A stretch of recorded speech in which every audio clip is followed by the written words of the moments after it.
Last episode, nakalibre tayo ng campsite. Now, off to our next adventure. Usually, pag ganito, wala kaming itinerary, kaya nung tinignan ko na si Google Map para sa next destination, bigla ko lang to nakita. May ganito pala sa Lobo, Batangas. 1 hour and 15 minutes away lang siya from Malagundi Point. So, tara, let's go! Balikan natin ulit ang napakagandang tanawin papuntang bayan ng Lobo. From Lobo, papunta dito, wala na siyang car camping area. More on resort na siya.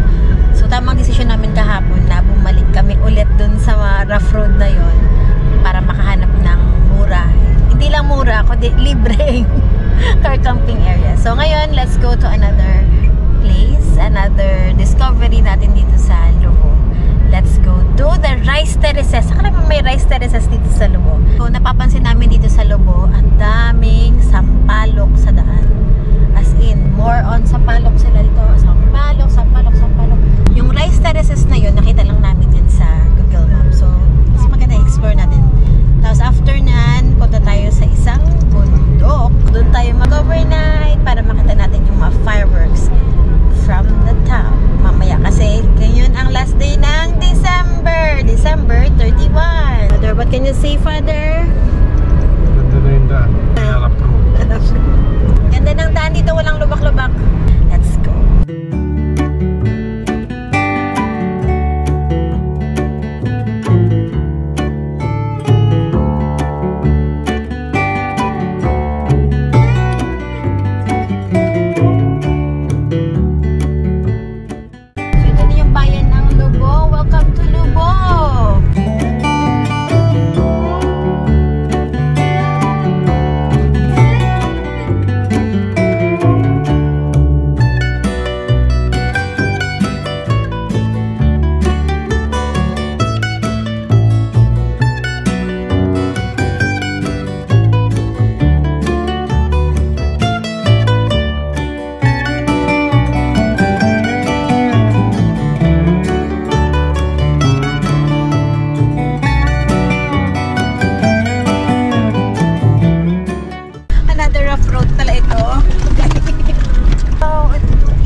Pacific Ocean.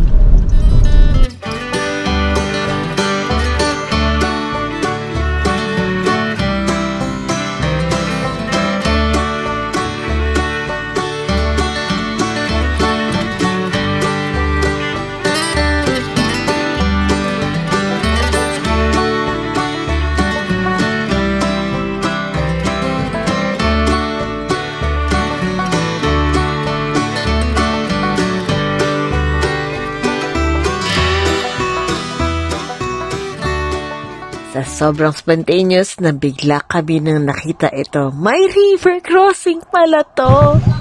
Pwede naman, oh? Medyo mapatulang mo. Kaya. Kaya naman. Saan dadaan, kuya? Doon sa taas or baba? When your soul is lonely, sad and blue, ain't got no love and shoulders to lean on. There's always a sunny side across the river. Take a ride, take a swim, and all your worries go. Dito daw, baba. Wait lang. So before tayo magtatay dadaan, ako muna. Ha?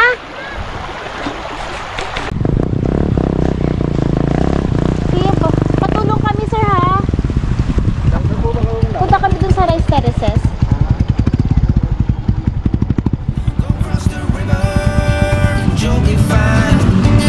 Counting winners, it's right down the line. You'll be alright, sunny side.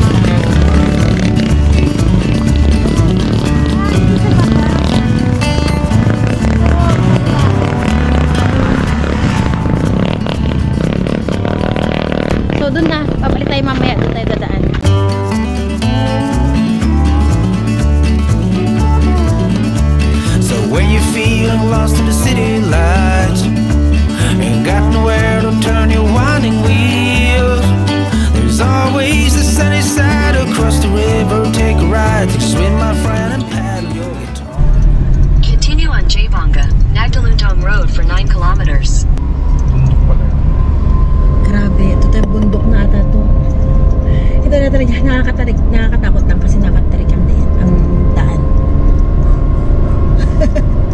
First gear, tarik.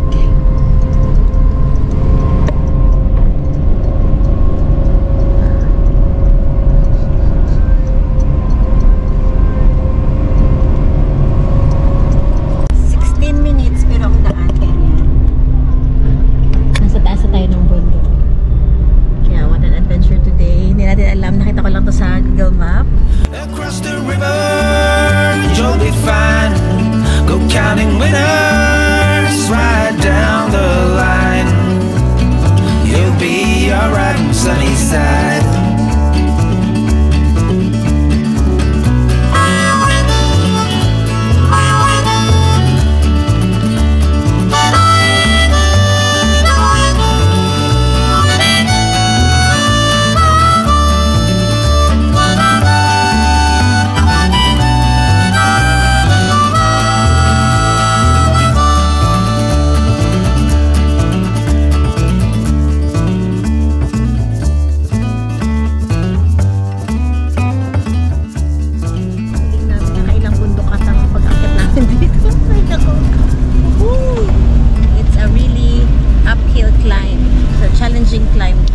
Kaya pag matarik, naka first gear lang kami lahat. Katulad nito.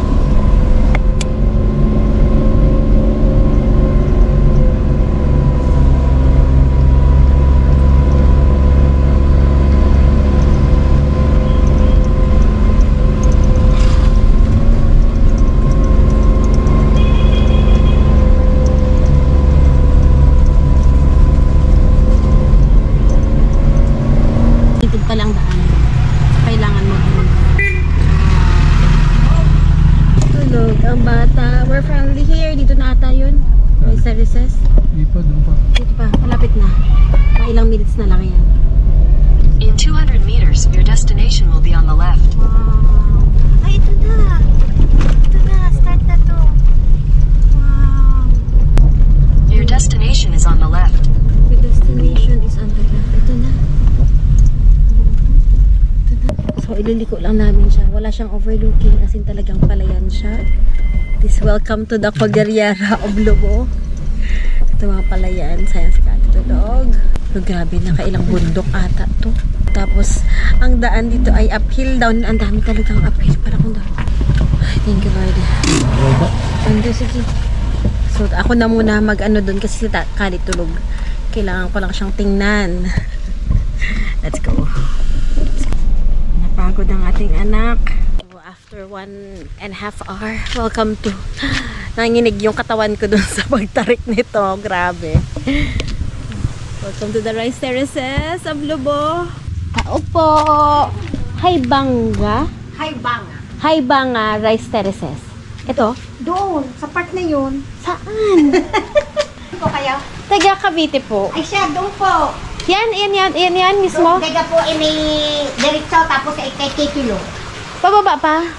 Ganyan, tapos sigagayaan kayo. Doon sa kantong makikita ninyo. May pori tindahan, magtanong na kayo din at nang kayo maiturong papakit. May sementadong daan. Opo. Sige. Salamat. Pero ma'am, talagang ako'y nanginig sa daan nyo. Naku, mahirap. Talaga, no? Pero kay sementado ang yung dinaanan. Ang Oo. mahirap lamang idili sa place ng nagtuktok. Pataas yung Oo. nagtuktok po yun. Doon kami galing. Barangay nagtuktok. Ay, Ito grabe. Haibanga. Grabe. Haibanga. Ilang bundok kayang daan dito, ma'am? Maraming salamat, ma'am. Bye-bye. Ingat kayo. Opo. Magtanong lang tayo dun sa tindahan kung saan yung rice terraces. Sementado daw dun ang daan. Tao po! Hello. Sir, excuse me. Good afternoon. Saan po dito yung rice terraces? Yang ating pagdating nyo doon, may kanta doon, palusong. Pagdating diretso. Okay, sige. Thank you. Ito, pababa. Dito po, ang rice terraces. Dito, ma'am? Oo, sige. So, dito ang rice terraces. Dito ahead, road close. Okay.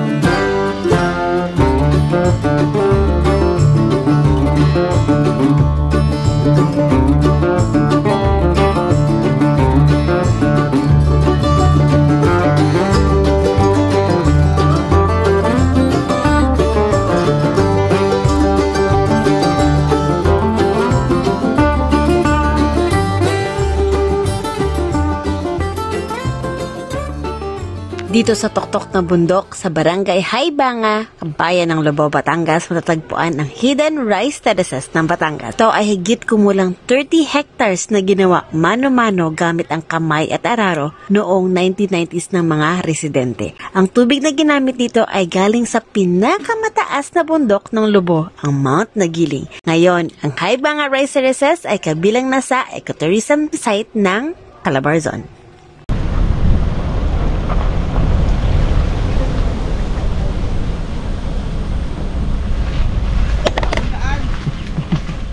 Hello, sir. Wala akong daan dyan. Kaya sige, dito lang kami.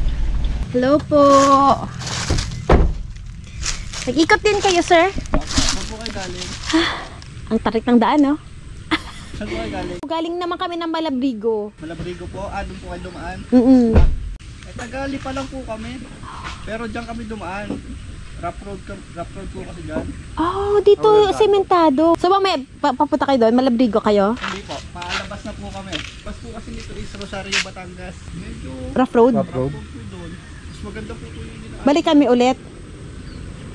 Diyan lang. Kasi ma'am, ginagawang ganito pa po yata yun eh. Hindi yung una punta ko po dito, nakamotor din ako. Dirt bike. Kaya nadaanan ko po yung daan dyan. Medyo malayo din po kasi dyan eh.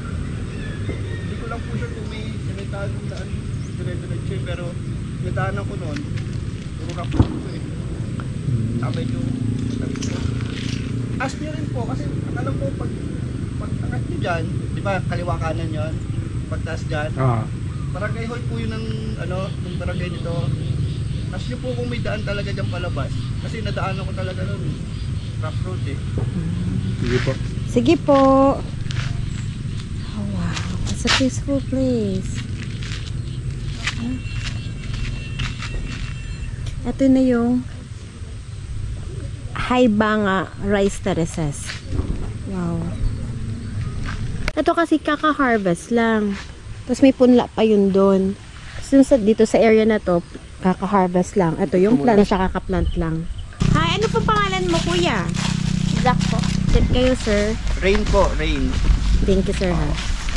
Happy New Year. Happy New Year po. Tara na. Wow, welcome to the little Cordillera of Lobo, Batangas.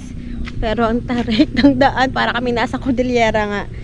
So, dito na lang kami mag-lunch. Kasi alas 2 na, alas 3 na siguro ngayon. Let's eat. Let's enjoy. Woohoo! The rice terraces! Thank you, Lord! Hindi ko tulog naman.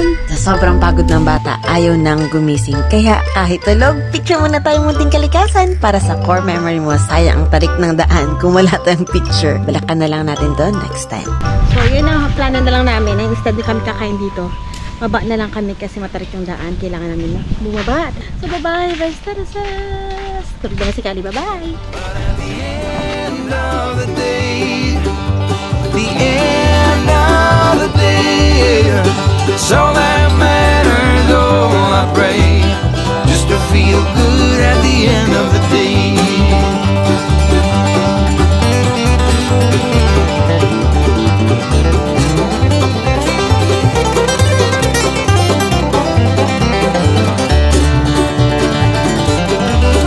At the end of the day, at the end of the day, yeah, it's all that matters. Oh, I pray just to feel good at the end of the day.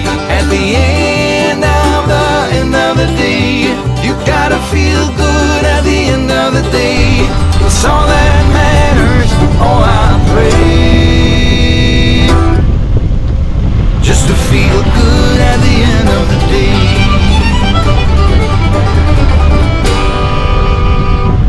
Yung naghintay kanina na mag-ama. Ang galing kasi nag-off-road sila. Galing sila ng Lipa papunta dito. Kasi may dalawang daan. May off-road at saka yung sementado. So pinili namin yung sementadong daan. Diretso ngayon sila ng Rosario. So what a great memory para sa kanilang dalawa. 9 years old na yung bata. Sayang si Kali talaga tulog. Spray, sana kaya natin to. Pero kaya ng jeep, kaya ng tricycle na may top load pa. So lakas ng loob, kaya in presence of mind pag-drive. Kasi ang daan ay makipot ang daan. So pwede kayong pumunta dito siguro pag planting season para mas maganda, mas ma-appreciate nyo. Ang purpose namin dito, titingnan kung maganda ang view, kung may view siya. So, para dito na lang kami mag-New Year. So, since wala naman siyang view, pero maganda yung wala naman siya, hindi siya overlooking. So, talagang rice terraces lang talaga siya. Konting bahayan doon, pero parang ano na siya, liblib. Yun. So, mas maganda na lang na ano lang, sightseeing lang. Hi, Kuya! Ice cream po. Dito po pababa ng ano din, ng Batangas. Ng Lubo.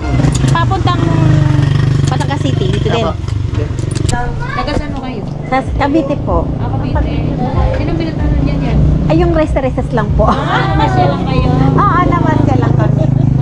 Pinasyalan namin siya, pero o konting ano nga, kakatanim lang. Iba may katatanim lang, iba naman kaka-harvest lang. Pare-pareho yung tanim niya.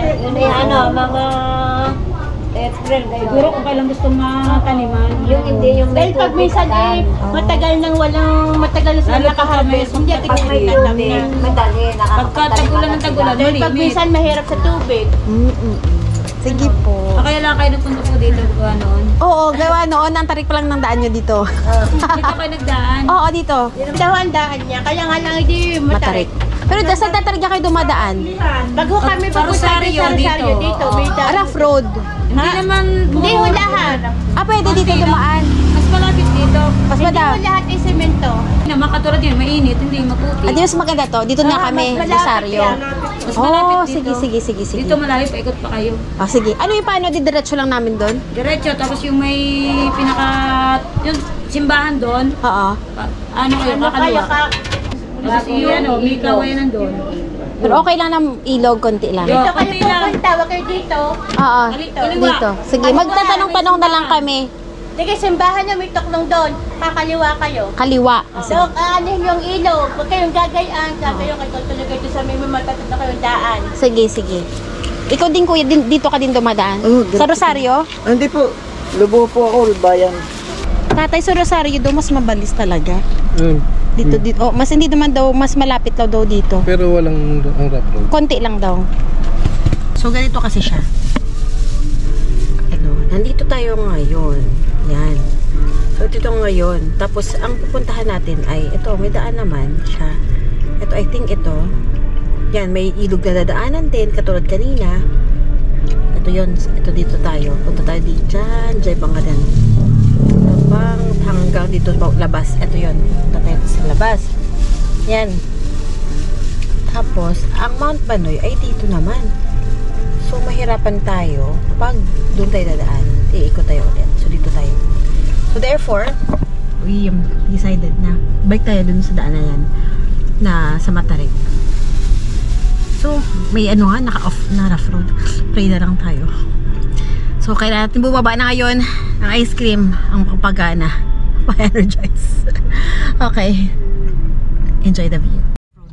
Upload for the Riera of the North ba to? Upload sila. Pag ganito, first gear lang kami.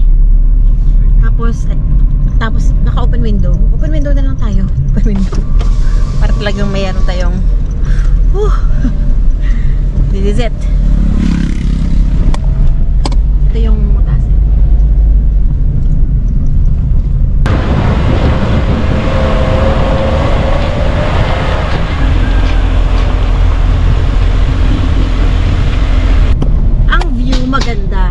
Maganda ang view kasi ano lang, tsaka konti lang tao nakatira dito. Maganda kasi bundok lahat, tapos may kuryente naman sila, may mga ilaw or on as in talagang feeling ko parang ka nasa gitna ng kabundukan ng Batangas. Tapos more on coconut trees yan, pero maganda ang paligid. May mga ilaw, may mga ilaw.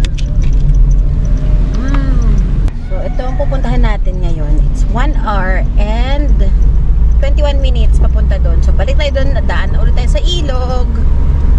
Akyat na naman tayo sa mga zigzag na road papunta doon sa Mount Banoy. Doon tayo mag New Year. So ganito siya, spectator zigzag road. At least si Kali, gigising na yan mamaya pagdating sa Mount Banoy. Wala din kami idea anong daan ng Mount Banoy. Basta parang nakalagay doon ay zigzag siya. Tingnan mo yun, taas na yan.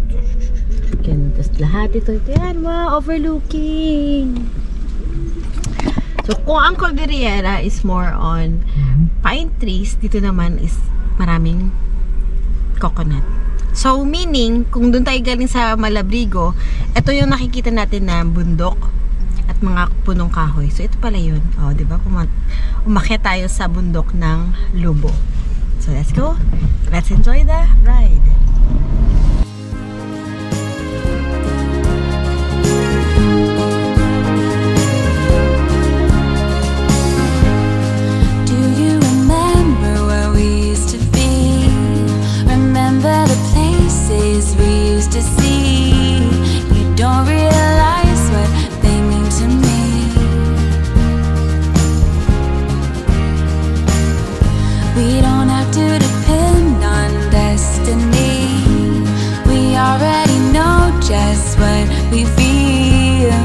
Just take my hand, I'll be all you need.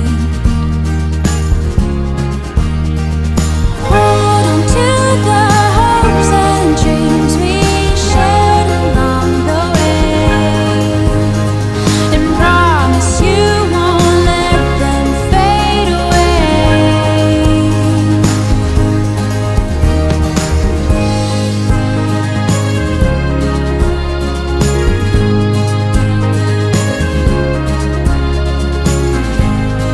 Though I have tried, I cannot forget. Can't seem to get it out of my head. The way that I felt that night we met. You stole my heart at first attempt. You made me believe in love again. Open my eyes with the things you said.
The Tarik Madaan.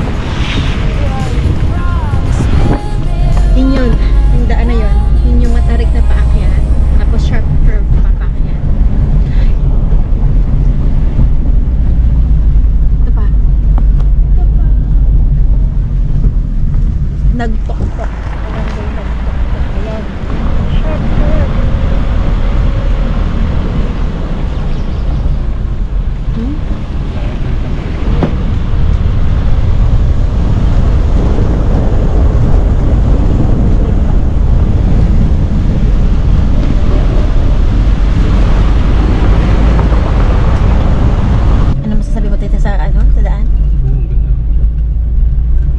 Ligaya drive na malitan na.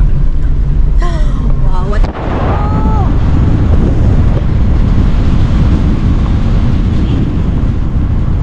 See you on the next episode. One road trip, one camping site, one mountain hike, and one province at a time. Sana nag-enjoy kayo sa aming adventure ngayon kasi ako nginig ang buto. We've survived! Nandito na tayo sa kapatagan ng Lubo. Let's go to Mount Banoy!